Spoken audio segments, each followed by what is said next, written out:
Chapter 1. The Crimson Inheritance. The letter had arrived on black parchment, sealed with wax the color of dried blood.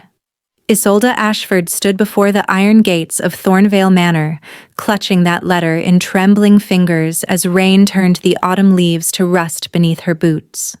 The estate loomed against the bruised sky like a wound that refused to heal. All Gothic spires and shadowed windows, wrapped in ivy that seemed less like decoration and more like chains holding something ancient in place. You are summoned to claim your inheritance. Come alone. Come at dusk. The signature had been illegible, a slash of ink that looked disturbingly like a claw mark. She should have burned it. Should have stayed in her small London flat with its gas lamps and the comforting sounds of carriage wheels on cobblestone. But poverty had teeth sharper than any monster's, and the promise of an estate, however Gothic and forbidding, meant survival. The gates opened without her touching them. Isolde's breath caught. The hinges moved soundlessly, as if the manor itself were inhaling, drawing her into its depths. She stepped through, and the moment her foot crossed the threshold, the rain stopped. Not gradually. It simply ceased, as though an invisible dome had closed over the grounds. The silence that followed was worse than any storm. Gravel crunched beneath her boots as she approached the main entrance. The double doors were carved with scenes she didn't want to examine too closely, figures writhing in what might have been ecstasy or agony, their faces turned toward a crowned figure whose features had been worn smooth by time or deliberate erosion. Before she could raise her hand to knock, the doors swung open. "Miss Ashford." The voice came from the shadows within, deep and cold as a crypt's embrace. "You're late." "The train was delayed, Isolde stopped, her practiced excuses dying as a figure emerged from the darkness. He was tall, impossibly so, wrapped in a coat as black as the space between stars.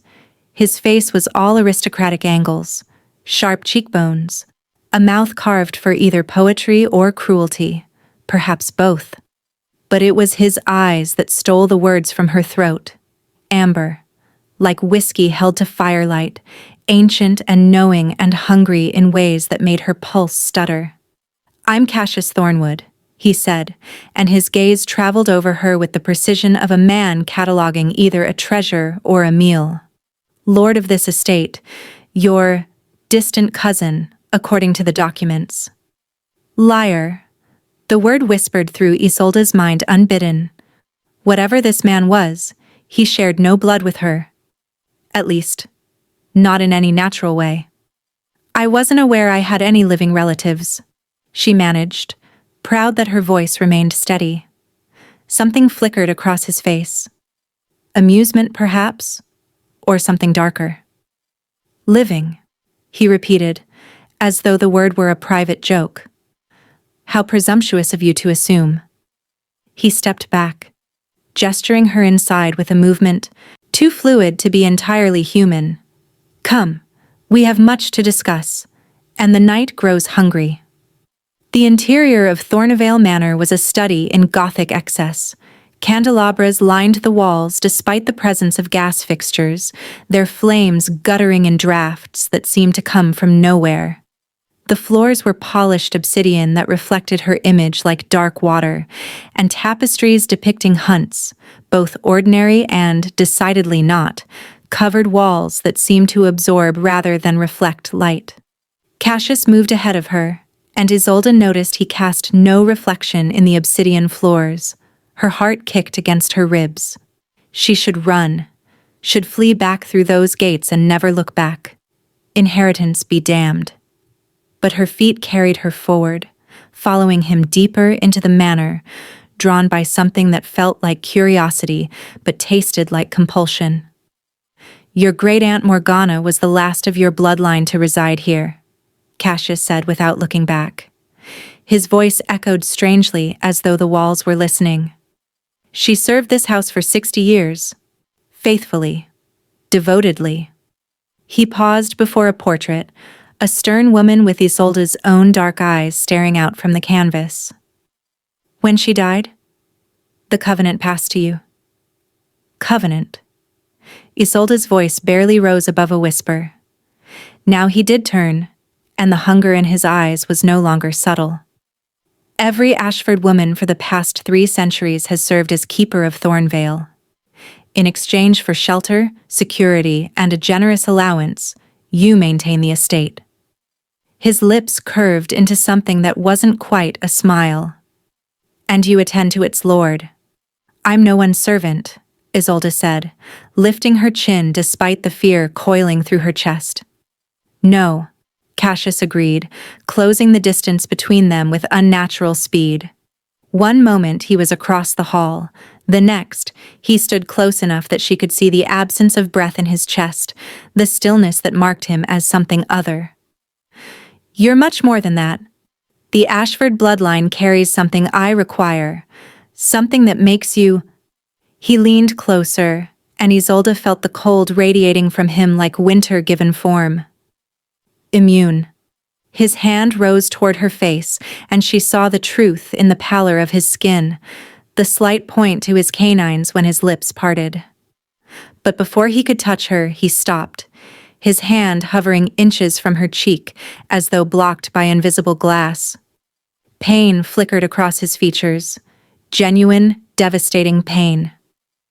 You see, he said softly, bitterly, I cannot touch human warmth without bringing death.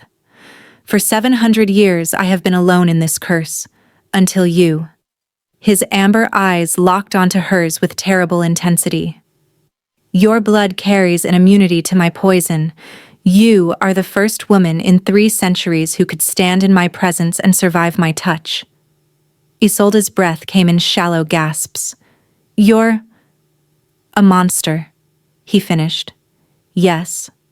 A creature damned by ancient magic and bound to this manor by chains stronger than iron. His hand fell to his side. And you, Isolde Ashford, are either my salvation or my final damnation. The candles throughout the hall guttered simultaneously, plunging them into darkness broken only by the amber glow of his inhuman eyes. Welcome home, he whispered. Chapter 2. The Forbidden Gallery. Isolde's room was a cage dressed in velvet and moonlight. She'd been escorted there by a silent housekeeper, an elderly woman whose movements were too stiff, too mechanical, as though she were a wind-up doll performing routines carved into her bones by decades of repetition. The woman had said nothing, only gestured to the Baroque bedroom with its 4-poster bed draped in crimson silk, and vanished before Isolde could ask a single question. Now, hours later, sleep remained impossible. Every creak of the manor seemed deliberate. Every shadow moved with intention. And beneath it all, she felt him. Cassius Thornwood's presence like a cold current running through the house's veins, aware of her every breath. Your blood carries an immunity to my poison. Isolde rose from the bed, still fully clothed. She hadn't dared undress, hadn't allowed herself the vulnerability of sleep. The fire in the hearth had burned down to embers, painting the room in shades of dying light that made the portraits on the walls seem alive. All women, all with her dark hair and pale skin, all wearing the same expression of resignation mixed with something that looked disturbingly like devotion. The Ashford women who had come before. A soft sound drew her attention, music, distant and melancholy, drifting through the walls like a ghost's lament. Piano keys struck with the precision of someone who had centuries to perfect their art. Against every instinct screaming at her to stay locked in her room, Isolde opened the door. The corridor beyond was lit by candles that seemed to ignite as she approached and extinguish after she passed, as though the manor itself were guiding her path. She followed the music through a labyrinth of hallways adorned with more portraits, more tapestries depicting scenes of darkness and desire intertwined. The music grew louder, more haunting, a nocturne that sounded like loneliness given melody. She found herself before a door carved with phases of the moon, from new to full and back to darkness. The music emanated from within. Isolde's hand trembled as she pushed it open. The gallery beyond stole her breath. Floor-to-ceiling windows overlooked grounds bathed in moonlight so bright it seemed almost liquid. But it was the paintings that commanded attention, dozens of them, covering every wall, each one depicting the same man across different centuries. Cassius. In medieval armor, his face younger but no less haunted. In Renaissance finery, surrounded by figures whose throats bore telltale marks. In Victorian dress at a ball, where every dancer moved in perfect synchronization, their eyes vacant and adoring. And in each painting, standing slightly apart from him, was a woman with dark hair and pale skin. Always different. Always familiar. Always wearing Isolde's face. They said you wouldn't wander. His voice came from the shadows near the piano, where the music continued to play, despite his hands now resting motionless on his knees. That fear would keep you confined until morning. He rose with that liquid grace that defied natural movement. But the Ashford blood has always carried curiosity alongside immunity, both gifts, both curses. Isolde forced herself to meet his gaze. These women.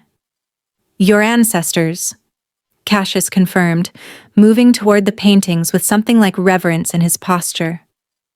Every generation, one woman carries the mark, the immunity to my touch, the ability to stand in my presence without withering like flowers kissed by frost. He stopped before a painting dated 1823. Morgana was the last. She lived here 60 years, growing old while I remained unchanged. I watched death claim her slowly, year by year, and could do nothing but witness. You loved her. It wasn't a question. His laugh was bitter glass. I love you all. Every iteration of the bloodline. It's part of the curse.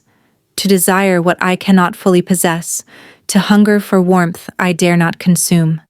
He turned to face her, and the anguish in his amber eyes was devastatingly human. Do you know what it is to spend 7 centuries unable to touch? To feel another's skin without bringing death? Isolde's throat tightened. Against all reason, against the terror still singing through her veins, she felt something shift in her chest. How did this happen to you? A vampire coven's punishment. His voice dropped to a whisper. I refused to turn the woman I loved, believing I could protect her mortality. The coven saw it as betrayal of our nature. They cursed me, made me poison to the very warmth I sought to preserve. He gestured to the manor around them. Bound me to this estate, condemned me to watch centuries pass while the world forgets I exist. And the Ashford women? The coven's cruel mercy. He moved closer, and Isolde felt the temperature drop with each step. They granted me companions, women whose blood carries ancient magic, remnants of a bloodline that once hunted creatures like me. Your immunity is both my torment and my salvation. You can survive my presence, but... He stopped an arm's length away, his expression torn between hunger and despair. The curse adapts. The more I desire you, the more dangerous I become to you. If I were to feed from you, touch you with intent, give in to what I feel, I would die, Isolde finished. Worse. You would become like me, but the transformation would be agony, lasting weeks, and there's no guarantee you would survive it. His hands clenched at his sides. So I am condemned to watch you live here, to crave your warmth, to fall in love with you as I have fallen in love with every Ashford woman, and to deny myself completely. The piano behind them struck a single mournful note as though played by phantom hands. Isolde should have been terrified, should have demanded he release her from this covenant, this inherited prison. But looking at Cassius Thornwood, at the ancient sorrow carved into his beautiful, terrible face, she felt something dangerous bloom in her chest. Compassion, and beneath it, the first ember of something that tasted like fascination. What if, she said softly. There was another way? His eyes flared with desperate hope before he crushed it down. There isn't. Believe me, I've searched for 700 years. Then perhaps, Isolde said, surprised by the steadiness in her voice, you need someone to search with you. The look he gave her was both gratitude and warning, promise and threat. Outside, the moon reached its zenith, and somewhere in the depths of Thornvale Manor, something ancient stirred. Chapter 3. The Midnight Library. Morning never truly came to Thornvale Manor. Isolde awoke to discover that daylight here was a muted thing, pale gray filtering through heavy curtains, as though the sun itself hesitated to touch these grounds. She'd finally slept near dawn, collapsing into dreams filled with amber eyes and the phantom sensation of cold hands hovering just above her skin. A tray waited outside her door. Black coffee in a porcelain cup painted with crimson roses, fresh bread that was still warm, and a note written in elegant script. The library. 3rd floor. East wing. Come when you're ready. We have much work to do. See Isolde dressed in the clothes she'd found waiting in the wardrobe. A simple black dress with a high collar, practical yet elegant, as though someone had anticipated exactly what a woman investigating curses might need to wear. The fabric whispered against her skin as she moved through the corridors, following the mental map she was slowly building of this labyrinthine estate. The library door was already open. She stepped inside and stopped, breathless. The room stretched upward 3 stories, lined entirely with books, whose spines bore titles in languages both familiar and ancient.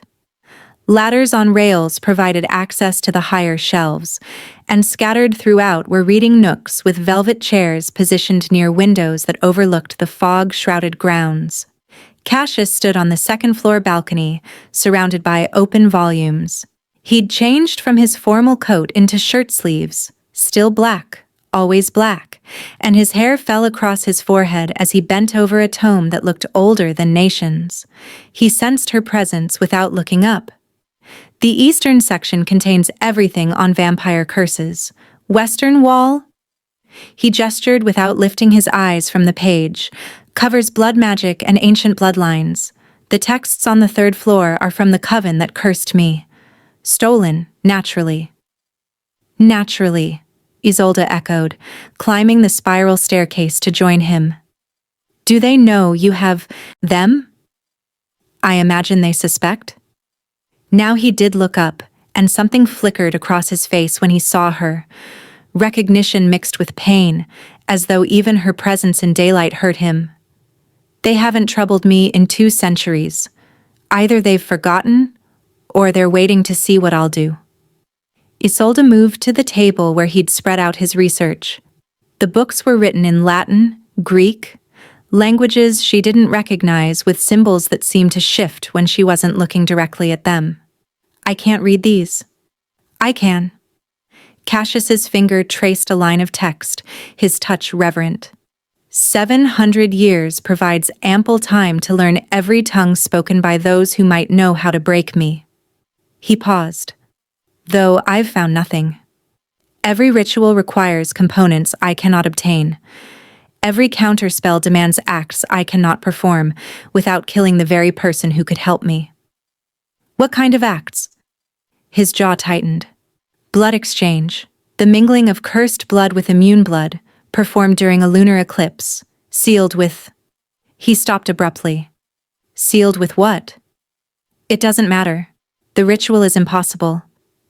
Isolde reached for the book, but Cassius caught her wrist, then immediately released it, recoiling as though burned. Even that brief contact through clothing had caused him visible pain, a hiss escaping his lips. I'm sorry, Isolde whispered, stunned by her own impulse to comfort him. I didn't think. Don't apologize for being alive. He flexed his hand, and she saw the faint burn mark already fading from his pale skin. This is my prison, not yours. You're merely... visiting. Am I? Isolde met his gaze. That covenant you mentioned, it's binding, isn't it? I can't simply leave. The silence that followed was answer enough. The estate is warded, Cassius finally admitted. Old magic, woven into the foundations. An Ashford woman who accepts the inheritance cannot cross the gates until... He turned away, unable to finish. Until I die, Isolde completed. Like Morgana. Like all the others. Or until the curse breaks. His voice carried centuries of defeated hope, whichever comes first. Rage and terror warred in Isolde's chest, but beneath them both, that dangerous fascination only grew stronger. She was trapped here with a monster who couldn't touch her, bound by magic she didn't understand, heir to a legacy of women who had loved their captor. And yet? Then we'd better find that cure, she said firmly, because I refuse to spend 60 years watching you suffer. Cassius turned to stare at her, something raw and vulnerable breaking through his aristocratic mask. Why? You owe me nothing. You could spend your days in comfort here, never speaking to me, living out your life in peace. Peace? Isolde laughed, the sound sharp. In a cursed manner with a vampire lord who looks at me like I'm both salvation and damnation? That's not peace. That's slow madness. She moved to the nearest shelf, running her fingers along the spines. Besides, I've spent my entire life in poverty, invisible to the world. If I'm going to be trapped somewhere, I might as well do something that matters. You would help me. Wonder colored his words. After everything I've told you, after knowing what I am. You're cursed, Isolde said, pulling down a volume on blood rituals. That's not the same as being evil. She met his amber gaze across the distance he maintained between them. And loneliness. I understand loneliness. Something shifted in the air between them. A recognition. A dangerous acknowledgement of kinship. Cassius moved closer, not quite daring to breach the safe distance, but near enough that Isolde could see the flecks of gold in his eyes, the way his throat worked as though her words had struck deeper than any blade. If we do this, he said softly, if we search for a way to break the curse, you need to understand. It may not work. You may spend years here for nothing. Then we'll have company in our failure, Isolde replied. Now show me what that ritual requires. All of it. Cassius held her gaze for a long moment, then nodded slowly. He retrieved the book she'd tried to touch earlier, opening it to a page marked with a ribbon black as mourning cloth. Very well, he whispered, but don't say I didn't warn you about the price. The text before them glowed faintly in the dim library light, written in blood that had never quite dried. And Isolde read the words that would change everything. Chapter 4. The Blood Moon Ritual. The ritual required 3 elements, and each was more impossible than the last. Isolde read the faded text aloud, her voice steady despite the growing dread in her chest. First, blood from the cursed, willingly given during a blood moon. Second, blood from the immune, offered in trust and desire. Third, her voice faltered. A kiss, Cassius finished, his tone hollow. Sealed at the moment of eclipse, when the boundary between life and death grows thin enough for curses to unmake themselves. A kiss, Isolde repeated, looking up from the ancient tome. That's all? That's everything. He moved to the window, staring out at the perpetual twilight that shrouded the grounds. For me to kiss you would be to poison you. The curse ensures it. The moment my desire manifests through touch, true, intentional touch, the magic activates. You would have minutes, perhaps, before the transformation began tearing you apart. But the ritual requires trust and desire, Cassius interrupted bitterly. Not fear and self-preservation. The magic would know the difference. It always knows. He pressed his palm against the window glass, and frost spread from his touch in delicate patterns. I've read this passage 1,000 times. Hoped I'd misunderstood the ancient tongue. But no, the ritual is designed to be impossible for someone like me. A final cruelty from the coven. Isolde set the book down carefully. When is the next blood moon? 3 weeks. His reflection in the frosted glass looked ghostly, insubstantial. October 31st. Samhain, when the veil between worlds dissolves. Then we have 3 weeks to prepare. Cassius turned sharply. You cannot be serious. Isolde, this ritual would kill you. It might kill me, she corrected. Or it might free us both. She stood, smoothing her skirts with hands that trembled only slightly. You said the Ashford blood carries immunity. Perhaps that immunity extends further than you think.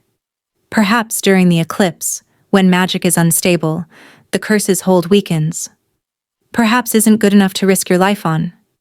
And certainty of living the next 60 years as your prisoner is better? The words came out sharper than intended, and she saw him flinch. Isolde softened her tone.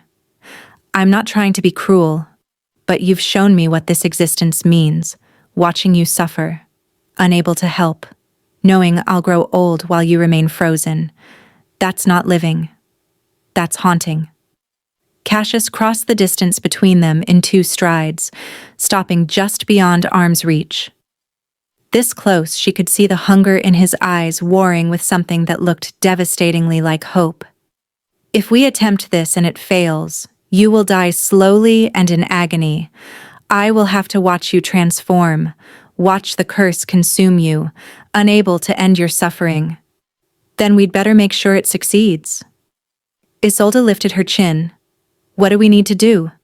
He stared at her for a long moment, and she watched the centuries of loneliness crack in his expression. Finally, he exhaled. A breath he didn't need but took anyway, a ghost of the human habit he'd once possessed. We begin with blood, he said quietly. Small amounts, to build tolerance. If your immunity is strong enough, exposure to my blood should create a resonance. A connection that might sustain you through the ritual. When do we start? Tonight. Cassius moved back to the table, pulling out a leather-bound journal and a silver knife that gleamed like moonlight. But you need to understand what you're agreeing to. Blood exchange creates bonds between vampire and mortal.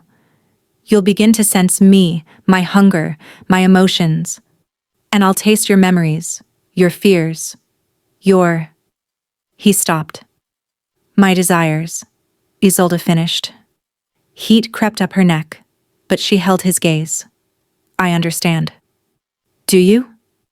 He set the knife down with a soft clink.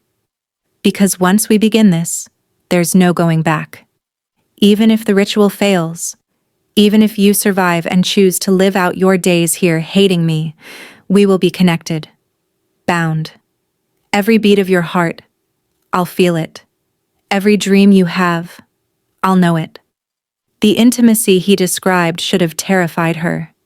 Instead, Isolde felt something warm and dangerous unfurl in her chest. And you? What will I sense from you? Cassius's expression turned vulnerable in a way that made him look almost human. Everything I've buried for 700 years, the weight of immortality, the madness of isolation, and... His voice dropped to barely a whisper. The way I've already begun to fall for you, even knowing how this story ends. The confession hung between them like something sacred and damned. I'm not Morgana, Isolde said softly, or any of the others. I'm not going to accept this curse as inevitable. I know. Something that might have been a smile ghosted across his lips. That's why I think you might actually be dangerous enough to try this. He picked up the knife again, offering it handle first. We should wait until moonrise. The blood moon isn't here yet, but tonight's moon is waxing. Strong enough to begin. Isolde took the knife, feeling the cold silver against her palm. Where do we do this?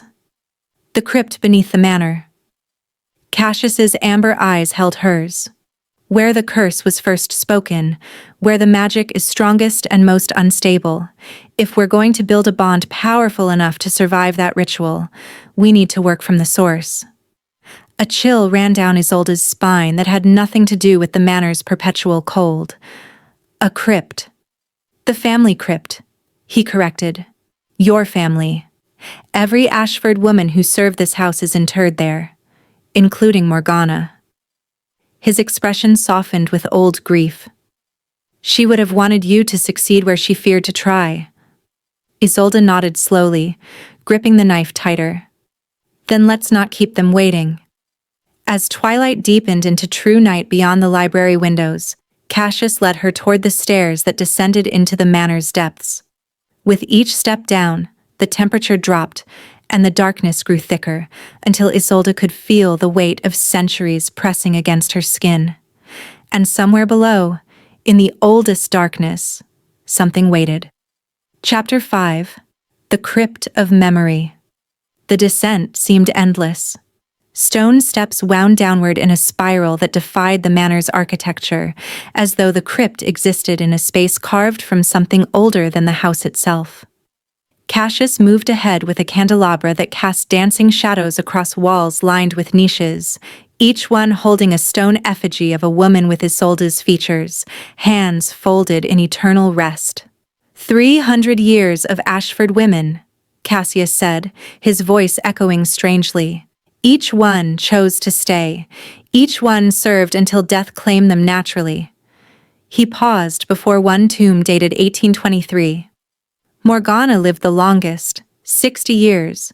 She came here at 20, like you, and left only when her heart finally stopped. Isolde touched the cold stone, tracing the carved features so similar to her own. Did she love you? Yes. The word was weighted with centuries of guilt. And I loved her, but I never told her. Never allowed myself to hope for more than her presence. His amber eyes found Isolde's in the candlelight. I thought restraint was kindness. I thought if I never spoke my feelings, she might be spared the pain of loving someone she could never truly have. Was she spared? Cassius's laugh was broken glass. She died whispering my name, begging me to try the ritual, to risk it, even though she was too weak by then to survive the attempt. He set the candelabra on a stone altar at the crypt's center. Her last words were an apology for not being brave enough to try when she was younger. The weight of that confession settled over Isolde like a shroud. Around them, the crypt seemed to pulse with the residual emotions of all the women who had come before. Their longing, their resignation, their quiet desperation. I won't apologize for being brave, Isolde said firmly, and I won't let fear make my choices. Cassius turned to her, and in the candlelight she saw the full depth of his hunger. Not just for blood, but for connection, for touch, for the simple human warmth he'd been denied for 700 years. Then let us begin. He gestured to the altar where someone, perhaps him, perhaps some phantom servant, had laid out implements, a silver bowl etched with symbols, the knife she'd carried down, and strips of white linen for binding wounds. Your hand, Cassius instructed, his voice taking on a ritual cadence. Palm up. Isolde obeyed, extending her left hand over the bowl. The silver knife felt heavier now, consecrated by purpose. Cassius positioned his own hand beside hers, not touching, never touching, and for the first time, Isolde noticed the faint scars crossing his pale palm. You've done this before, she realized, with Morgana, 3 times, before her courage failed. His jaw tightened. The pain of the bond was too much. Each exchange brought her dreams of my kills, my victims, centuries of darkness that her human mind couldn't contain. I'm stronger than you think, Isolde said, though fear threaded through her resolve. We'll see. Cassius took the knife. I'll go first. Watch carefully. When vampire blood is exposed to air, it tries to return to shadow. You must catch it quickly, or the magic dissipates. He drew the blade across his palm in one swift motion. Black blood welled up, darker than any human's, and true to his word, it began to smoke and writhe as though alive. He turned his hand, and the blood dripped into the silver bowl with a hiss like water on hot stone. The moment it touched the metal, the symbols began to glow with faint crimson light. "Now you," Cassius said, his voice strained. Even this small wound cost him. She could see the effort it took to keep his hand steady, to maintain control. Isolde pressed the blade to her palm. The cut burned, bright and sharp, and her blood flowed red and warm into the bowl. Where it met Cassius's black blood, both liquids began to shimmer and swirl, creating patterns that looked almost like writing. "Don't look away," Cassius commanded. "The blood speaks. It shows truth." Isolde watched, transfixed, as images formed in the mingled blood. She saw Cassius, not as he was now, but as he'd been centuries ago. A young man, barely older than she, standing in this very crypt with a woman whose face was blurred by time. She wore a medieval dress and looked up at him with such devotion it made Isolde's heart ache. "I would become like you," the woman whispered in the vision. "I would trade mortality for eternity at your side." "No." Young Cassius's voice was firm, anguished. "I won't damn you to this existence. I love you too much to curse you." "Then you don't love me enough to keep me." The vision shifted, and Isolde saw the vampire coven, 12 figures in crimson robes surrounding Cassius, their faces hidden beneath hoods. Their voices overlapped in a chant that raised the hair on her neck. "He who denies his nature shall be denied his desire. Let warmth become poison beneath his touch. Let love become death in his embrace. Let him hunger eternally for what he cannot consume." The blood vision shattered, and Isolde gasped, suddenly aware she'd stopped breathing. The crypt spun around her, and she staggered. Cassius moved to catch her, then stopped himself, hands hovering uselessly as she collapsed to her knees beside the altar. "Isolde," his voice carried centuries of helpless anguish. "I'm fine," she managed, though her head throbbed and her hand burned where the cut wept blood. I saw what they did to you. The woman you loved. Elena." The name was grief made sound. "She died 3 months later. Threw herself from the manor's highest tower rather than live without me." His hands clenched at his sides. "The coven made sure I watched. Made sure I understood that my mercy was her death sentence." Isolde looked up at him through swimming vision. "They wanted you to become a monster."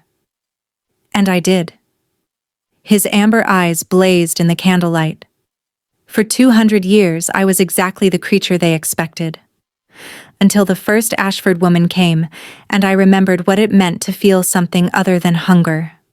The blood in the bowl had stopped moving, settling into a dark pool that reflected their faces, one pale and timeless, one flushed with mortal warmth. "The bond has begun," Cassius said quietly. "Can you feel it?" Isolde closed her eyes, and yes, there it was.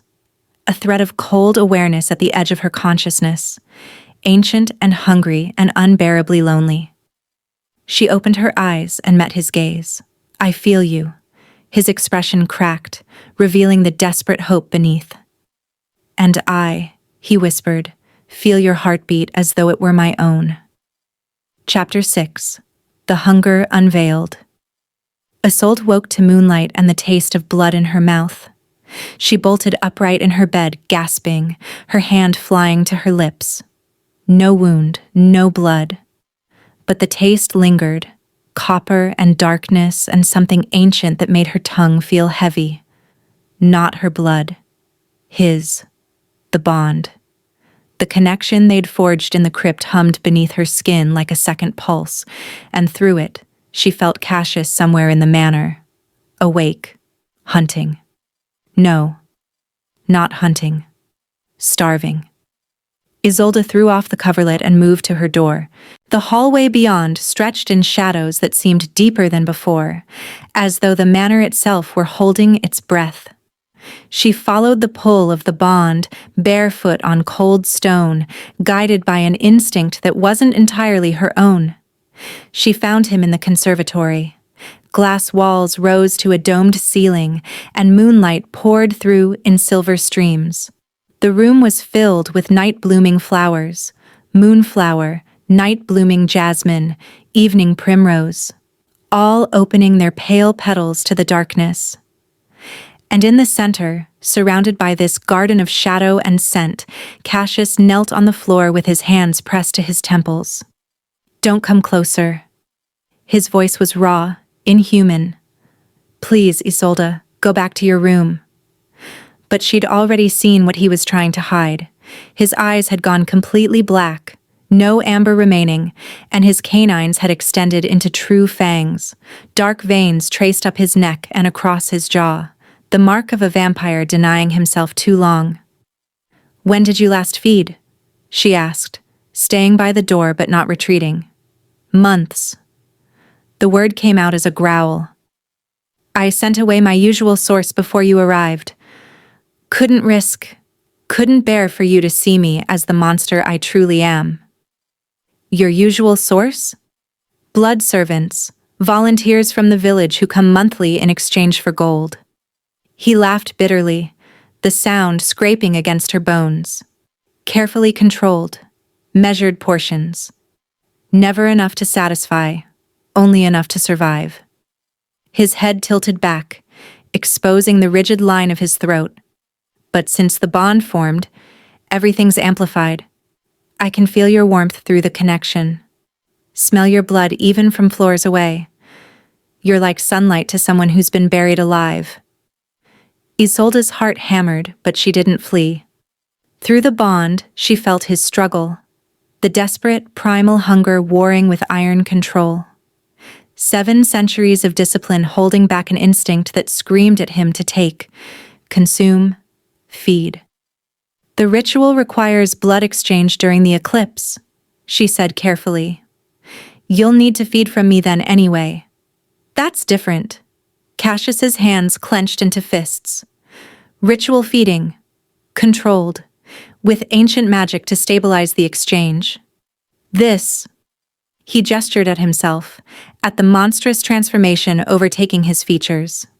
"This is base hunger. If I fed from you now, I wouldn't stop. Couldn't stop. I'd drain you to the edge of death, and the curse would activate. You'd begin to turn, and the agony would be worth it if it freed you." "No." The word echoed through the conservatory with such force that the glass walls rattled. Cassius surged to his feet, moving with inhuman speed to press himself against the far wall, as far from her as possible. "I won't do to you what the coven did to me. I won't make you a monster to ease my suffering." Isolde took a careful step into the room. The night-blooming flowers seemed to lean toward Cassius, as though even they sensed the predator among them. "Then what will you do? Starve yourself for 3 more weeks until the ritual? You'll be too weak to complete it. I'll send for the blood servants tomorrow. That won't be enough, and you know it." Another step. "The bond has changed things. You said it yourself. You can feel me now. Human blood won't satisfy what you're craving." His eyes found hers across the moonlit space, and the hunger in them was terrifying and heartbreaking in equal measure. "What are you suggesting?" "I'm suggesting we practice." Isolde's voice remained steady despite the fear and strange anticipation tangling in her chest. "Small amounts. Controlled. You feed from my wrist, somewhere I can monitor, where you can stop before it becomes dangerous. Isolde, we have to know if I can survive your bite before we attempt the ritual." She held out her hand, wrist up, pale skin gleaming in the moonlight. "Better to discover my limits now than during the eclipse when failure means death for us both." Cassius stared at her outstretched wrist as though it were both salvation and damnation. "The moment I taste you, the bond will deepen," You'll experience my memories, my kills, 700 years of darkness flooding your mind. Morgana couldn't withstand it. I'm not Morgana. Isolde crossed the remaining distance between them, stopping just out of reach. And I'm not asking your permission. I'm telling you what needs to happen. Now stop being noble and start being practical. Something flashed across his face, admiration mixed with desire, mixed with terror. Slowly, as though fighting himself with every movement, Cassius reached for her wrist. He didn't take it, just let his fingers hover above her pulse point. If I hurt you, he whispered, if I take too much, then I'll stop you. Isolde pressed her wrist into his waiting hand. The contact sent shockwaves through them both. Even through the bond, she hadn't expected this. The electric jolt of his cold skin against hers, the way his touch felt simultaneously like ice and burning. Cassius hissed, his grip tightening involuntarily. Your warmth, he breathed. God, I'd forgotten what living heat felt like. Then remember, Isolde said softly, but carefully. Cassius drew her wrist to his lips with a reverence that made her breath catch. His fangs grazed her skin, not yet breaking it, and she felt the tremor running through his entire body, the war between hunger and control. Last chance to run, he murmured against her pulse. I'm not running. His fangs pierced her skin. The pain was sharp and bright, but it vanished almost instantly, replaced by something that felt disturbingly like pleasure. Heat bloomed from the wound, spreading up her arm and into her chest. Through the bond, she felt Cassius's relief, his euphoria, the way her blood sang through him like forbidden wine. And then, the memories hit. Isolde gasped as centuries of darkness crashed into her mind, medieval battlefields soaked in blood. A woman screaming as Cassius drained her dry, young, and newly turned and drunk on power. The Coven's judgment, their crimson robes swirling. Elena's face twisted in grief as she stood at the tower's edge. Morgana's aging hands placing flowers on his coffin, year after year, loving him in silence. Underneath it all, loneliness, suffocating, eternal loneliness. Enough, Isolde whispered, though she wasn't sure if she meant it. Cassius released her immediately, stumbling back with her blood on his lips. His eyes had returned to amber, the black veins receding, but his expression was anguished. You saw, he said hoarsely, everything I am, everything I've done. Isolde cradled her wrist, watching the puncture wounds already beginning to close, the immunity working. I saw a man cursed for choosing mercy. I saw someone who's been punished for 700 years for refusing to be a monster. I was a monster. For centuries? And you stopped. She met his gaze steadily. That's what matters. Cassius sank to his knees among the night-blooming flowers, looking up at her with something close to worship. How can you still look at me like that? After everything you felt? Isolde knelt before him, close but not touching. Because I also felt your heart breaking when Elena died. I felt you caring for Morgana even as you denied yourself. I felt 700 years of choosing to be alone rather than curse another person. She smiled slightly. You're not the monster you think you are, Cassius Thornwood. He reached toward her face, then stopped, his hand trembling in the air between them. 3 weeks, he whispered. 3 weeks until the blood moon, until we discover if your courage will save us or destroy us both. Then we'd better make them count. Outside, clouds drifted across the moon, and the night-blooming flowers closed their petals as if sealing a promise made in darkness. Chapter 7. The Coven's Warning. The letter arrived on the 13th day. Isolde found it on the breakfast tray outside her door. Black parchment sealed with red wax bearing a symbol she'd seen before. The same mark carved into the crypt's altar. The same sigil that had glowed when their blood first mingled. The Coven seal. Her hands trembled as she broke it open.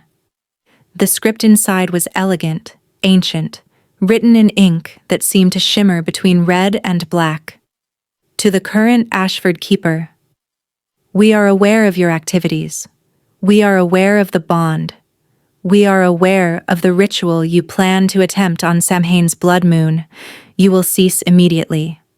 The curse on Cassius Thornwood was not arbitrary cruelty, but necessary correction. He defied the natural order. He refused his purpose. The punishment must stand. If you proceed with the ritual, you will face the consequences. The covenant that protects Ashford women from our direct intervention will be voided. You will become prey. Choose wisely, choose survival. We will be watching. The Crimson Council. Isolde's heart thundered against her ribs. She found Cassius in the library, surrounded by even more ancient texts than before, his expression haggard. He'd been feeding from her wrist every other night. Careful, controlled sessions that deepened their bond, but never crossed into danger. Each time she endured the flood of his memories, and each time she understood him more completely. "They know," she said, without preamble, handing him the letter. Cassius read it, his jaw tightening with each line. When he finished, he closed his eyes briefly. Of course they know. The coven has eyes everywhere, in shadows, in mirrors, in the dreams of those who live near cursed ground. He set the letter down carefully, as though it might ignite. They're warning you to abandon this, to let me suffer as intended. And if I refuse? Then they'll come for you. His amber eyes found hers, filled with centuries of understanding what the coven was capable of. Isolde, you need to understand what you're facing. The Crimson Council isn't just powerful, they're ancient beyond reckoning. 12 vampire lords and ladies who've ruled our kind since before recorded history. They don't make idle threats.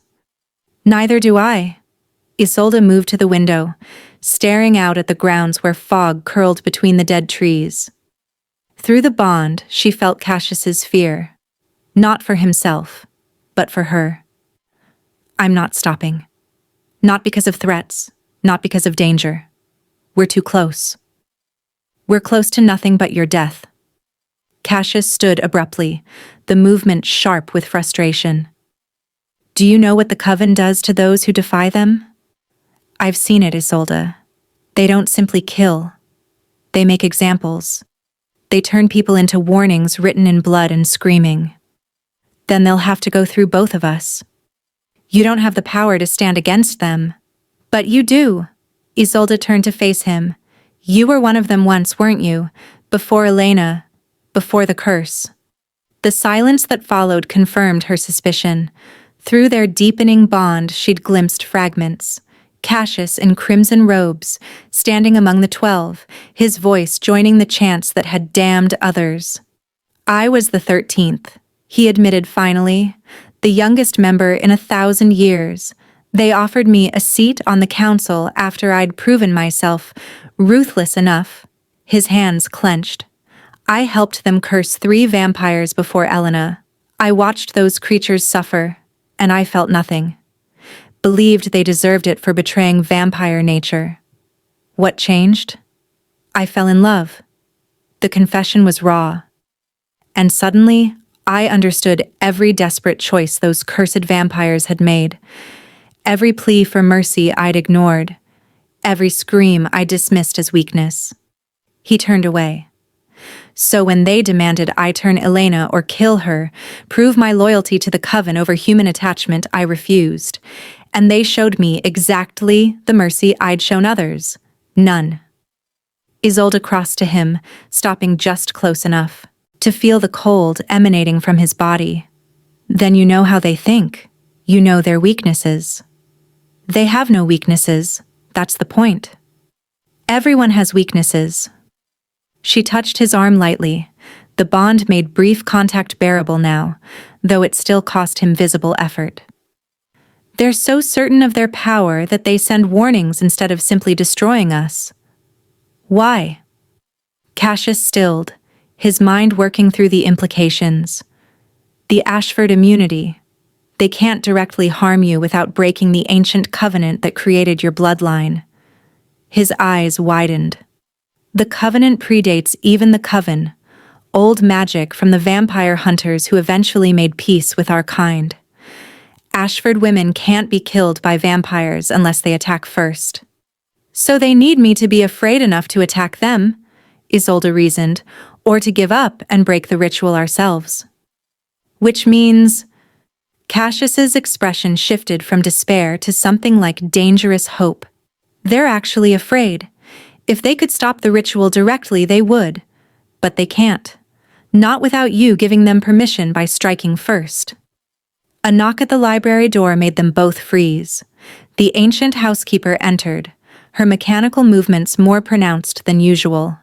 She held a silver tray with a single black rose, its petals edged in frost.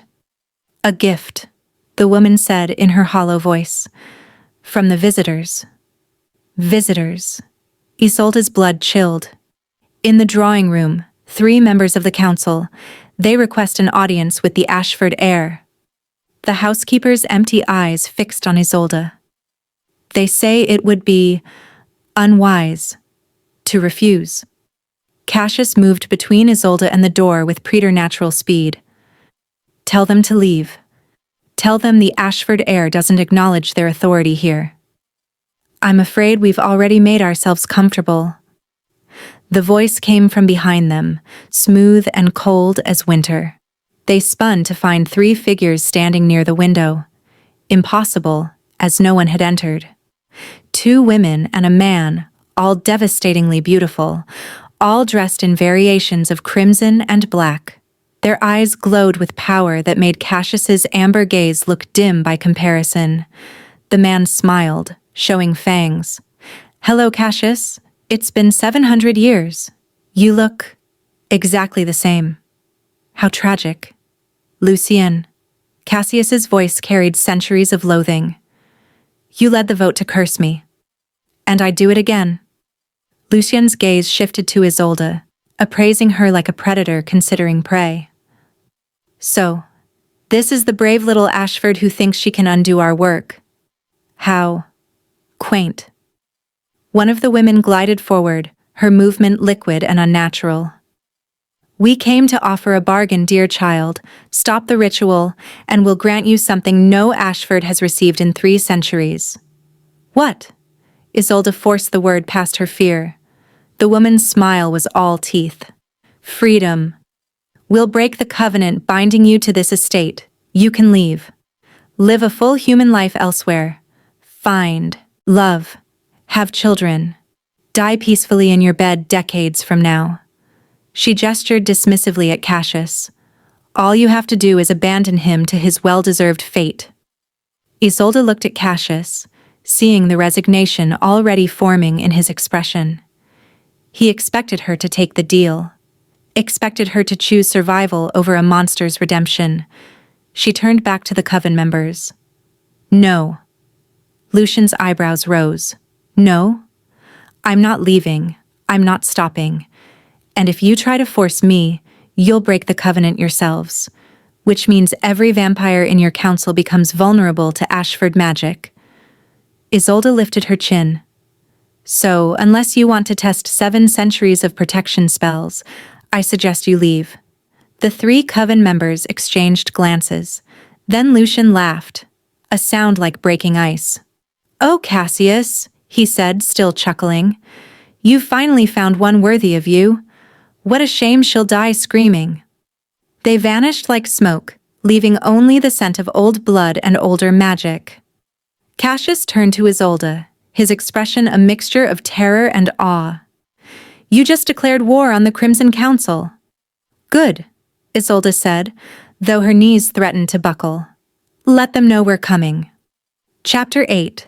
Blood and Desire converge. The days before the blood moon became a fever dream of preparation and longing. Cassius threw himself into research with renewed urgency, pulling texts from locked chambers Isolde hadn't known existed. He taught her the ancient words of the ritual, made her practice the pronunciation until her tongue ached with the weight of dead languages. And every other night, he fed from her wrist while she drowned in his memories and he tasted her dreams. The bond between them had grown so strong that Isolde could no longer tell where her emotions ended and his began. She felt his hunger, not just for blood, but for her. The way he watched her move through the manor, the restraint it cost him not to reach for her, the desire that burned beneath his careful control like embers waiting for oxygen. And he felt her answering want, the fascination that had become affection, that had become something far more dangerous. On the night before the blood moon, Isolde found herself unable to sleep. The bond hummed with tension, and she knew Cassius was awake somewhere, equally restless. She rose and wrapped herself in a robe, following the pull of their connection through darkened hallways until she reached the conservatory. He stood among the night-blooming flowers again, but this time he wasn't fighting his nature. He simply stood in the moonlight, beautiful and terrible and heartbreakingly alone. "You should be resting," he said, without turning. "Tomorrow will require all your strength." "I can't rest." Isolde stepped into the glass-walled room.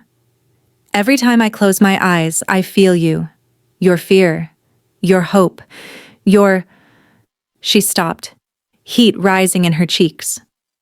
"My desire." He turned to face her, and the raw hunger in his expression made her breath catch. "Yes, I imagine that must be uncomfortable for you, feeling a monster's lust. Don't call yourself that." She moved closer, drawn by the bond and by something deeper, more fundamental. "Not anymore, not after everything we've shared." "Isolde." Her name was a warning and a plea. "You need to go back to your room. Being this close to you, feeling what you feel through the bond, it's taking everything I have not to—" He closed his eyes, jaw clenched. "The ritual is tomorrow. We can't risk—" "Risk what? This?" She closed the remaining distance between them, stopping just inches away.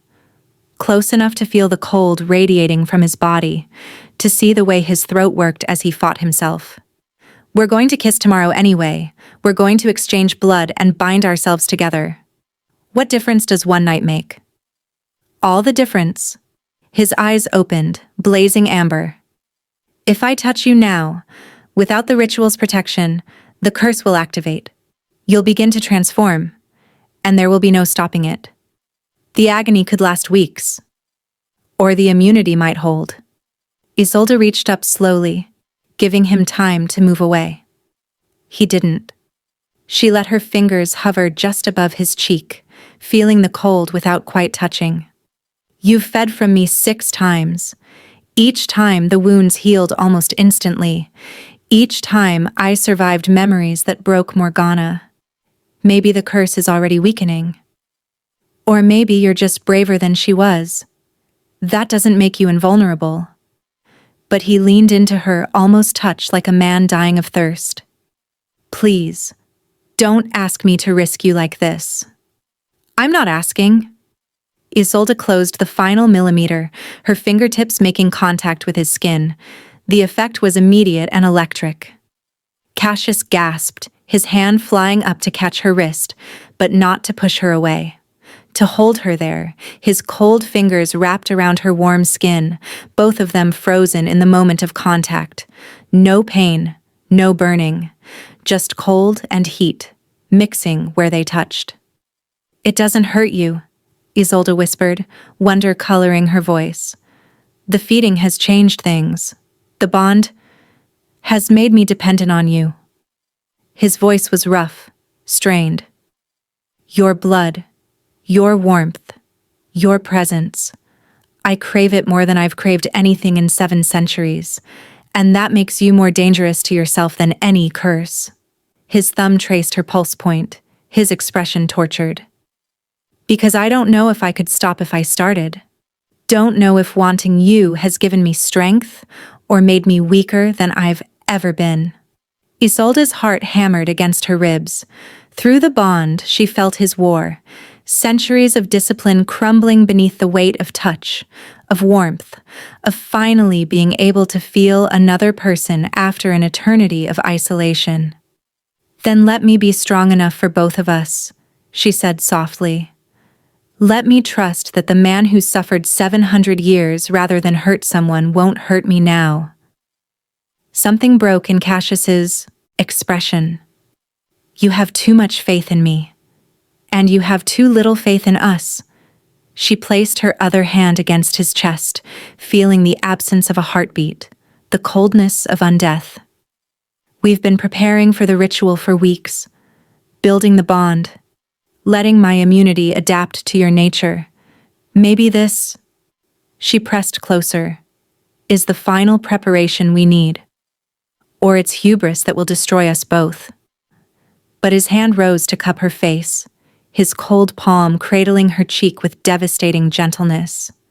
"I've watched 13 Ashford women live and die in this manner. I've loved every one of you in my way, but you," his voice cracked, "you make me want to believe in redemption." "Then believe."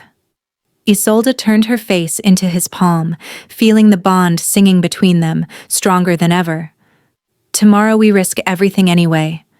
Tonight, let's stop being afraid." Cassius stared at her for a long moment, centuries of loneliness warring with desperate hope in his amber eyes.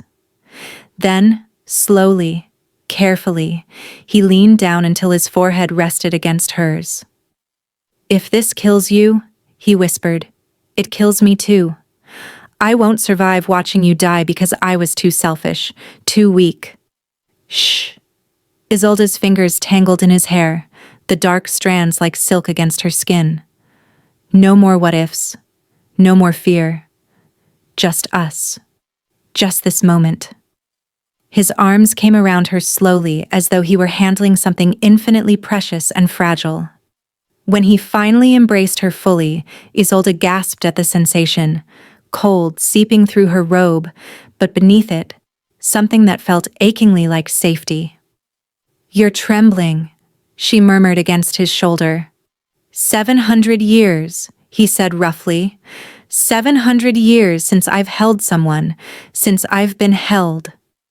They stood together in the moonlit conservatory, surrounded by night-blooming flowers, while the bond between them pulsed with shared emotion, fear and hope, desire and restraint, the exquisite agony of wanting what you've been denied for centuries. "Tomorrow," Cassius finally said, pulling back just enough to look at her. "Tomorrow we attempt the ritual. Tomorrow we discover if love is strong enough to break a curse forged in hate." His thumb traced her lower lip. "Tonight, let me just hold you. Let me remember what warmth feels like before we risk everything." Isolde nodded, settling back into his embrace. Outside, the moon waxed toward fullness, and somewhere in the darkness, the coven watched and waited. But for this one night, in this glass sanctuary filled with moonlight and flowers, they allowed themselves to simply be, a vampire and his keeper, bound by blood and magic, and something that felt dangerously like love. Chapter 9. Covenant Acknowledged. The blood moon rose like a wound in the sky. Isolde stood in the crypt, dressed in white linen that Cassius had laid out for her, traditional ritual garb, he'd explained, meant to symbolize purity and willing sacrifice. The fabric was soft against her skin, but she felt exposed, vulnerable in ways that had nothing to do with modesty. Around her, the tomb effigies of past Ashford women seemed to watch with stone eyes, witnesses to what she was about to attempt. Cassius descended the spiral stairs carrying the silver bowl and the ritual knife, both polished to mirror brightness. He'd dressed in black, as always, but tonight he wore robes that looked centuries old, embroidered with symbols and thread so dark it was nearly invisible against the fabric. "The eclipse begins in 1 hour," he said, his voice carefully neutral. But through the bond, Isolde felt his terror, not of the ritual itself, but of what it might cost her. "We should begin the preparations," He'd redrawn the symbols on the altar in chalk made from ground bone, his own, he'd admitted when she'd asked. Ancient vampire custom demanded that curses be unmade with pieces of the cursed. The air in the crypt felt thick with magic, pressing against Isolde's skin like water. How do we start? Her voice was steadier than she felt. With truth. Cassius set down the implements and turned to face her fully. The ritual requires absolute honesty between us. No secrets, no restraint. The magic feeds on emotional transparency. It needs to know that what we're offering is real. He took a breath he didn't need. So I'll begin. I love you, Isolde Ashford. Not as I loved Morgana, not as I loved any of the others. This is different. Consuming. You've awakened parts of me I thought the curse had killed, and I'm terrified. Not of dying, but of being the reason you do. The confession hung in the air between them, raw and devastating. Isolde's throat tightened. Through the bond, she felt the absolute truth of his words. The centuries of loneliness that made this admission both liberation and agony. I love you too, she said softly. I know I shouldn't. I know it's been only weeks, and you're... She stopped, choosing her words carefully. You're not what I expected to find when I came here. But you're what I choose. Curse or no curse. Immortality or death. I choose you. Something flickered in Cassius's amber eyes, hope so fragile it looked painful. Even knowing what I am, what I've done, I've lived your memories. I know every kill, every mistake, every moment of weakness across 700 years. She moved closer.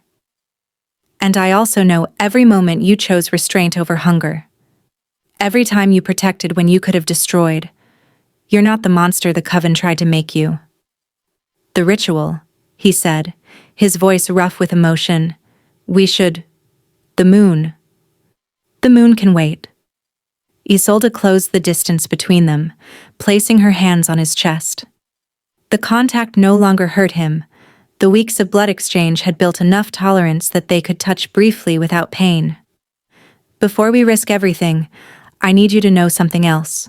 Whatever happens tonight, whether the curse breaks or I transform or we both die in the attempt, I don't regret coming here. I don't regret meeting you. I don't regret loving you. Cassius's control shattered. He pulled her against him, holding her with the desperate strength of someone who'd been denied touch for centuries. If this kills you, he whispered against her hair, I'll follow. I swear it. No more centuries alone. No more watching Ashford women die while I remain. Then we'd better make sure it doesn't kill either of us. She pulled back, meeting his eyes. Show me what to do.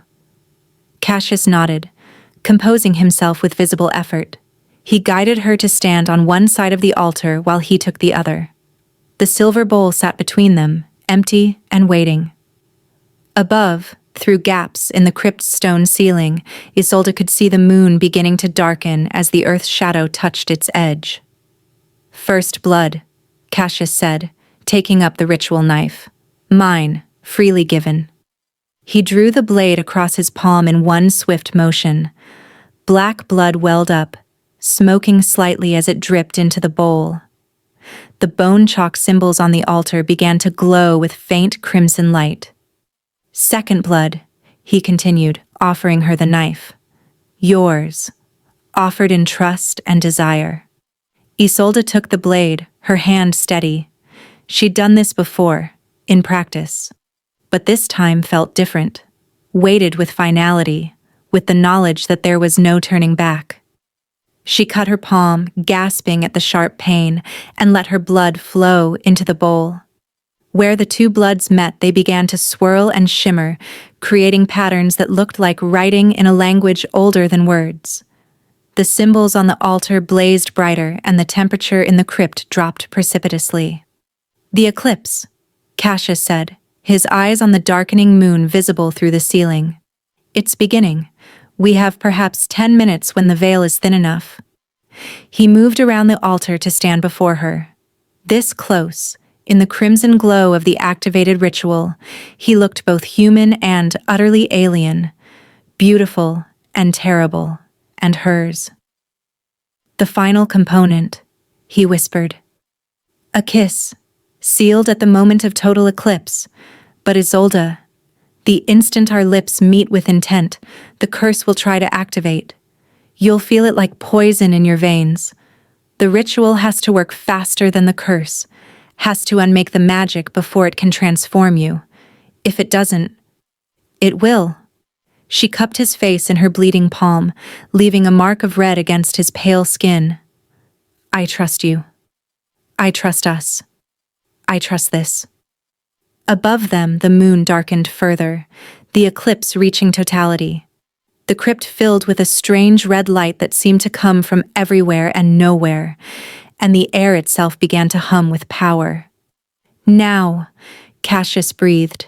He leaned down, and Isolde rose up to meet him, and their lips touched for the first time. The world exploded into sensation. Heat and cold crashed together. The bond between them surged, becoming a conduit for something vast and ancient. Through it, Isolde felt the curse itself, 7 centuries of twisted magic coiled around Cassius's essence like chains. She felt it recognize her warmth, felt it surge forward to poison, to kill, to protect itself. And then she felt the ritual magic rise to meet it. The mingled blood in the bowl ignited with crimson flame. The symbols on the altar burned so bright Isolde had to close her eyes. Power poured through her, through Cassius, through the kiss that bound them together. She heard voices, the coven's chant from 700 years ago, but reversed, unraveling, the curse being spoken backward into non-existence. Cassius made a sound against her mouth. Pain or pleasure or both. His arms tightened around her as the magic tore through them, rewriting the fundamental rules that had governed his existence for centuries. The curse fought back. Isolde felt it like claws in her blood, trying to drag her down into transformation, into darkness. But her immunity held, strengthened by weeks of blood exchange, fortified by the depth of the bond they'd built, and slowly, impossibly, the curse began to break. Chapter 10. Final Darkness. The coven arrived as the eclipse reached its peak. Isolde felt them before she saw them, a wave of cold malice crashing through the bond like ice water. She broke the kiss, gasping, and Cassius staggered backward, his hand flying to his chest. "They're here," he managed, his voice raw. All 12 of them. The ritual had been working. Isolde had felt the curse unraveling, strand by strand, the ancient magic coming undone beneath the weight of their combined will. But it wasn't finished. The chain still held, weakened but not broken. And now, the crypt's entrance exploded inward. 12 figures in crimson robes descended the stairs in perfect synchronization, moving like a single entity with 12 bodies. Their combined presence made the air itself difficult to breathe, as though they'd brought the weight of millennia with them. Lucian led them, his handsome face twisted with fury. "Did you really think we'd allow this?" His voice echoed with unnatural resonance. "Did you truly believe we'd permit 700 years of justice to be undone by mortal sentiment and forbidden love?"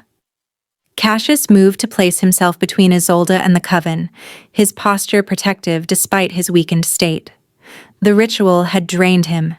His skin looked almost translucent in the crimson moonlight, and she could feel his exhaustion through the bond.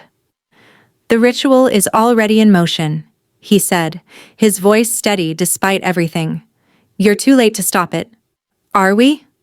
One of the coven women glided forward, her eyes glowing with ancient power. "The eclipse lasts minutes, but breaking a curse woven by 12 of the most powerful vampires in existence? That takes longer than you have." She smiled, showing fangs. "And we only need to interrupt once. A single break in concentration, and the magic collapses. The curse reasserts itself.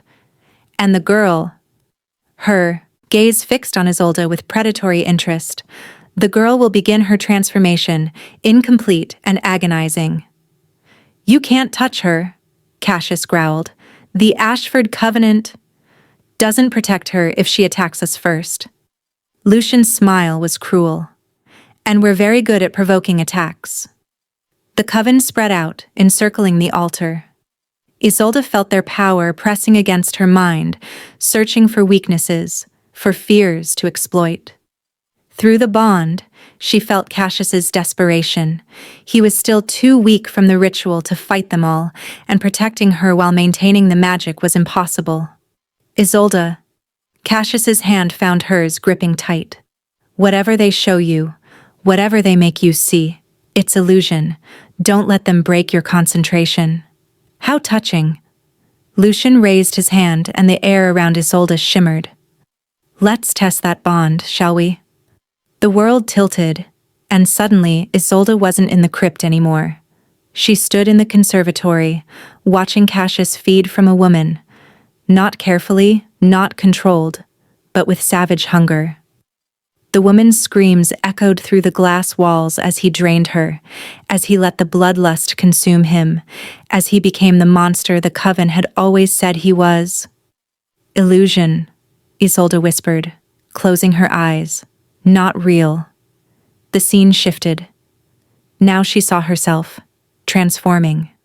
Bones breaking and reforming, skin splitting as fangs erupted, her screams filling the manor while Cassius watched with satisfaction, finally having created a companion who could never leave him. "Not real," she said more firmly, feeling for the bond, for the truth of Cassius's emotions beneath the lies. "Are you certain?"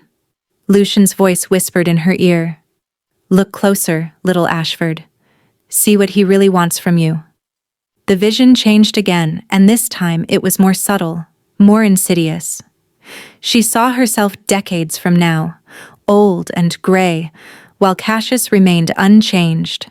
Saw the way he looked at her with pity mixed with fading interest, already waiting for her death so the next Ashford woman could arrive, younger and fresh and new. That one almost broke her, because it could be true. Because even if the curse broke, she would age while he remained frozen. She would die while he endured. Was she really anything more than the latest in a long line of temporary comforts for his eternal loneliness? Through the bond, she felt Cassius's anguish. He was seeing his own visions, her dying, transforming, turning away from him in horror, every fear he'd carried for 700 years made manifest. "Cassius!" Isolde called out, her voice cutting through the illusions. "Remember what I said. Whatever happens, I don't regret you." "Touching," Lucian sneered, "but insufficient." The coven members raised their hands in unison, and Isolde felt true power gather. Not illusions this time, but something far more dangerous. They were going to attack the ritual directly, shatter the partially broken curse and reassert it with even more force. "No!" Cassius lunged forward, but 3 coven members caught him, their combined strength overwhelming even his ancient power. They drove him to his knees, holding him in place, while the others prepared to destroy everything they'd worked for. Isolde's mind raced. The Covenant protected her from direct vampire attack. But the Coven was right. It didn't protect her if she attacked first. And if she did nothing, the ritual would fail. The curse would reassert itself, and Cassius would suffer for another 7 centuries. Unless... She looked at the altar, at the silver bowl where their blood still mingled and burned with crimson flame. The ritual wasn't complete, but it had weakened the curse significantly. Enough that Cassius had been able to kiss her without immediate consequence, enough that the chains binding him were fractured, if not broken. What if she gave the ritual more power?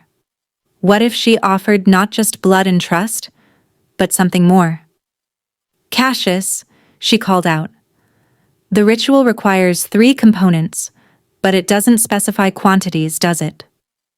Through the bond, she felt his confusion turn to horror as he understood what she was suggesting. "No, Isolde. No. Blood, Isolde said, moving to the altar despite the coven members closing in. Trust and desire, but blood can be more than a few drops.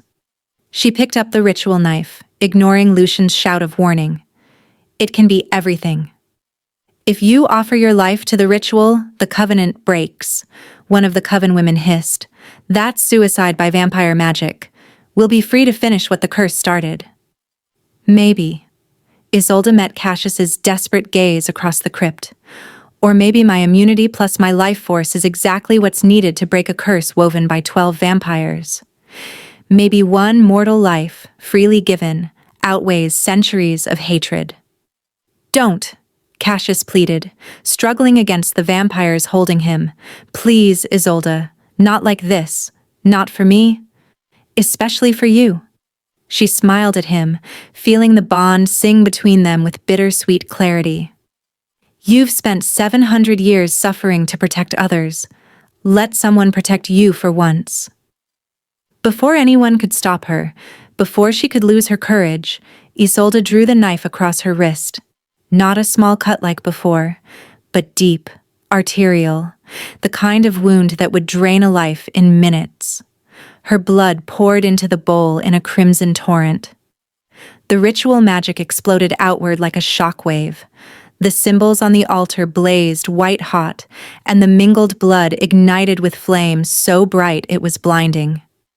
The curse chains around Cassius shattered, their breaking audible as thunder, and the backlash of released magic sent the coven members flying backward, their ancient power no match for the primal force of willing sacrifice. Isolde's knees buckled as darkness crowded her vision. The last thing she saw was Cassius breaking free, his anguished cry echoing through the crypt as he lunged toward her. Then the world went black. Chapter 11. Eternal Resolution. Isolde woke to warmth. Not the cold she'd grown accustomed to in Thornavale Manor, not the perpetual chill that seeped through stone walls and settled in her bones. Real warmth, sunlight streaming through windows, touching her skin without the filter of fog or heavy curtains. She opened her eyes slowly, expecting the familiar crimson canopy of her bed. Instead, she saw pale blue silk and carved wooden posts, and beyond them, windows open to a sky so bright it made her squint. Easy. The voice was familiar, but different. Still deep. Still carrying centuries of weight, but warmer somehow. You've been unconscious for 3 days. Isolde turned her head to find Cassius sitting beside the bed, and her breath caught. He looked alive. Not undead, not preserved in immortal stillness, but genuinely alive. Color touched his cheeks, subtle but unmistakable. His amber eyes held warmth instead of cold fire. And when he reached for her hand, his skin was cool but not corpse cold, the temperature of someone sitting in shade on a summer day. What happened? Her voice came out hoarse, and immediately he was helping her sit up, arranging pillows behind her with a gentleness that made her heart ache. You nearly died, he said bluntly, though his hand trembled slightly as he held a glass of water to her lips. Your sacrifice, the sheer amount of blood you offered. It broke the curse completely, shattered it so thoroughly that the backlash injured several coven members. They fled. A ghost of a smile touched his lips. Lucian won't be walking properly for a century. Isolde drank, her mind struggling to process. But I'm alive. Barely. Cassius set the glass aside, his expression turning haunted. You'd lost so much blood. Your heart stopped twice. I thought. His voice broke. I thought I'd killed you after all. That your sacrifice had freed me only for me to lose you immediately. But I survived. The immunity. He lifted her wrist, where a pale scar marked where she'd cut so deeply. Your Ashford blood. It's more powerful than we realized. It didn't just protect you from my curse. It protected you from the ritual itself. Kept your soul anchored even as your body failed. And when He stopped looking away. When you what?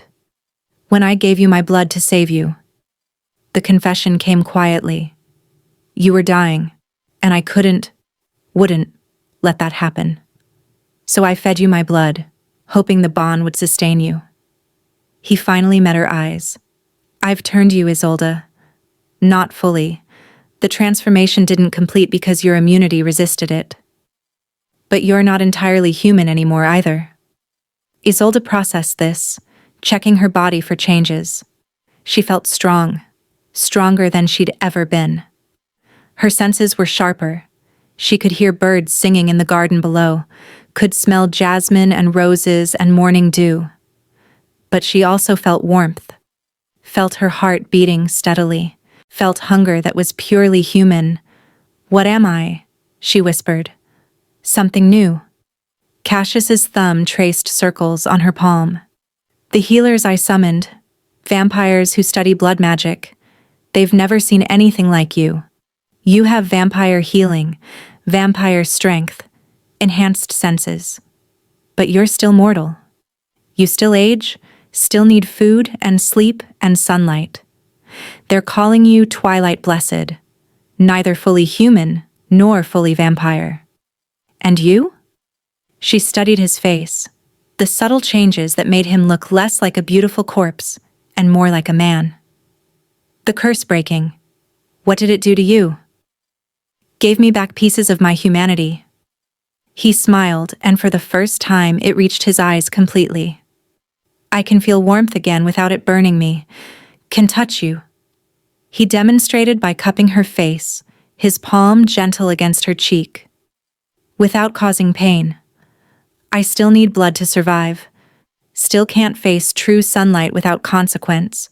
But the poison is gone. The isolation is gone. I'm no longer a danger to everything I touch. Tears pricked Isolde's eyes. Then it worked. We actually did it. You did it. Cassius leaned forward, resting his forehead against hers. You saved me. After 700 years of suffering, you walked into my life and refused to accept my damnation. You stubborn, brilliant, impossibly brave woman. We saved each other, Isolde corrected, her hands coming up to tangle in his hair.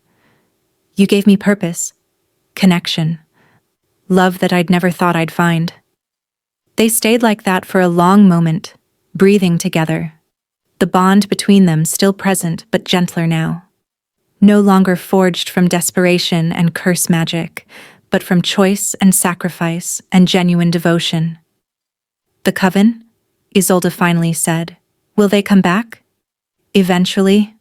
But we broke their curse, proved it could be done. Other cursed vampires will seek us out now, looking for hope.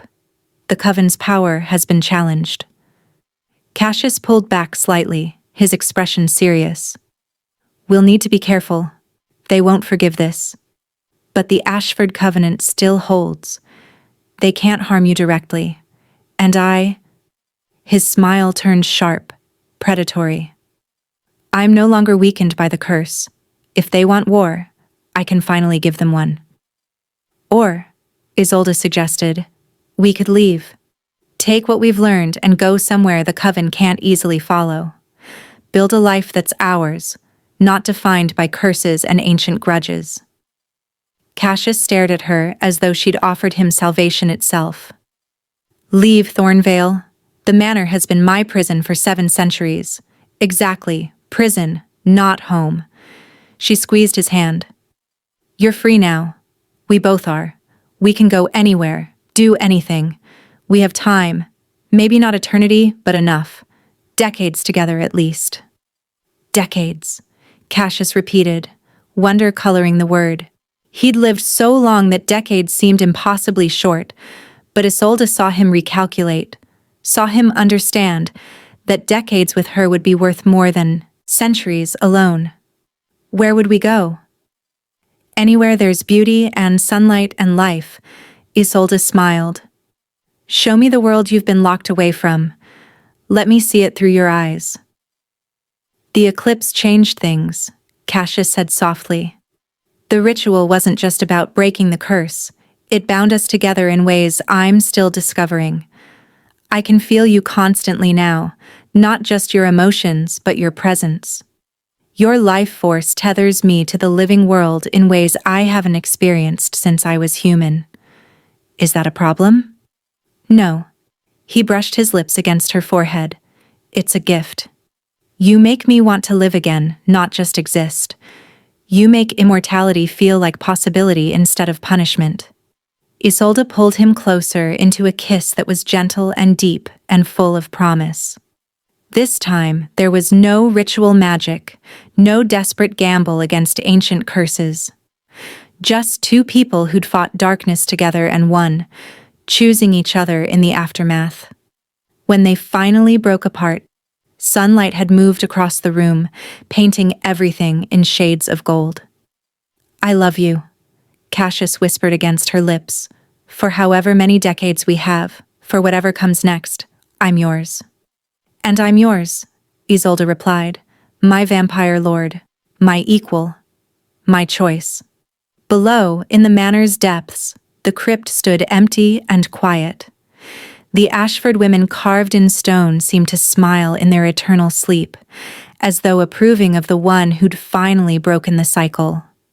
The blood moon had set, the eclipse had passed, and for the first time in 700 years, Thornvale Manor held no cursed inhabitants. Only two souls who'd found each other in darkness and chosen to walk toward the light together. Whatever came next, whether the Coven's revenge or new adventures or simply quiet years of hard-won peace, they would face it as one, bound not by curse or duty, but by love freely given and sacrifice willingly made. In the end, that was the strongest magic of all.